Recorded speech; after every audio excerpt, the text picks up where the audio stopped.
Skoda is getting serious about SUVs. Proof of that comes in the form of this Qashqai-sized Karoq model, a strong contender if you're looking for a spacious 5-seat C-segment SUV in this class. It gets all the latest Volkswagen Group technology, including a high-tech MQB chassis and cutting-edge safety and infotainment features.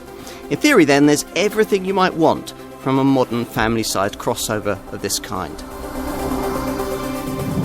On the move, there's nothing sporty about the Karoq, but its ride and handling combination is truly impressive. The only rivals that can equal this car's supple suspension feel can't match the way it attacks the bends with confidence and even a few occasional flashes of enthusiasm. On the highway, refinement's impressive, and in town, it's manoeuvrable and easy to park. And when you're pushing on, the drive dynamics are very difficult to tell apart from those of an Octavia family hatch. Buyers are offered a choice of 6-speed manual transmission or a 7-speed DSG Auto. Engine-wise, the range is propped up by a 115 PS 1-litre TSI petrol power plant, but most will want the perkier 150 PS 1.5-litre TSI petrol unit. Diesel folk get to choose between 115 PS and 1.6-litre TDI unit or the 2-litre TDI variant we're trying here, which most will want in this 150 PS guise.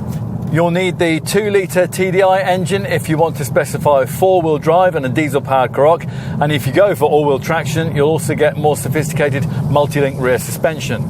Plus, an extra off-road mode, which focuses all the car's electronic systems for off-piste use. Now, the 4x4 setup is the usual on-demand system that keeps the car front-driven until a lack of traction brings the rear wheels into play. That maximises running cost efficiency, allowing the 2-litre TDI 150 PS 4x4 variant we're trying here to return 56.5 mpg on the combined cycle and 131 grams per kilometre of CO2. If at first glance you mistook this Karoq model for its larger Skoda Kodiaq stablemate, then you're in good company. At first, we found ourselves doing that too. Get to know the styling of this more mainstream SUV a little better though, and the differences between the two designs begin to become more readily apparent. For a start, it's a substantial 315mm shorter than a Kodiaq, and it's significantly narrower and lower too, although you'll find it much bigger in all those dimensions than the brand's previous Yeti model if you're graduating up from one of those. Behind the wheel, the design team have delivered another very smartly turned out Skoda cabin, the interior being beautifully put together, smartly designed and very easy on the eye. Distinctive brand touches start with the grey ringed instrument dials that you view through this smart 3-spoke wheel, and they continue with the way that the cabin abounds with plenty of the company's famed Simply Clever design features. These are all there to make life just a little bit easier. Take this jumbo box between the seats, which incorporates this neat reversible tray which flips over to reveal cup holders, cubbies and ticket storage slots. And what other family car provides you with an umbrella beneath the front passenger seat? Infotainment's up to scratch too, courtesy of this classy glass-fronted monitor, supplied in 8-inch form on most models, but also available in this larger, more advanced 9.2-inch Columbus guise. Whatever your choice, there is standard SmartLink smartphone mirroring and the option of Skoda's clever Infotainment Online and Care Connect media connectivity packages. Enough on what it's like at the front of this Karoq, let's check out the rear. That's accessed through these wide opening doors. Now, if you're trading up from the company's previous Yeti compact SUV, this is where you'll notice the biggest practical differences over what went before.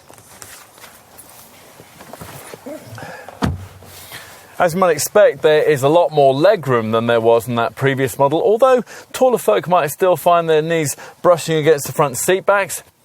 The real cleverness here, though, lies in something Skoda's particularly proud of, its VarioFlex seating system. Now, the VarioFlex package replaces the usual rear bench with 3 separate seats that can individually slide and recline or be removed altogether.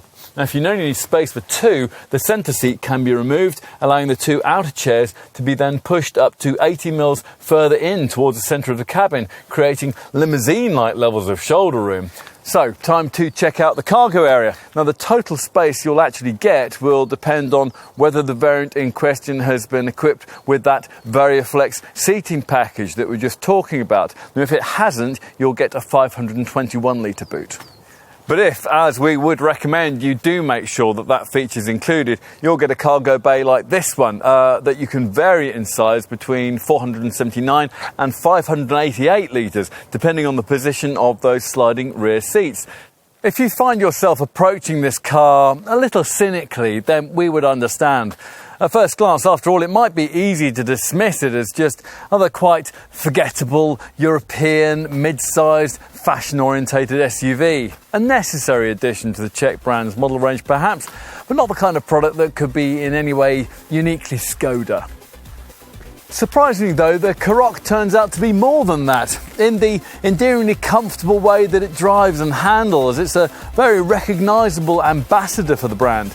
It's a family car that doesn't shout family, and a crossover that you could be genuinely pleased to own.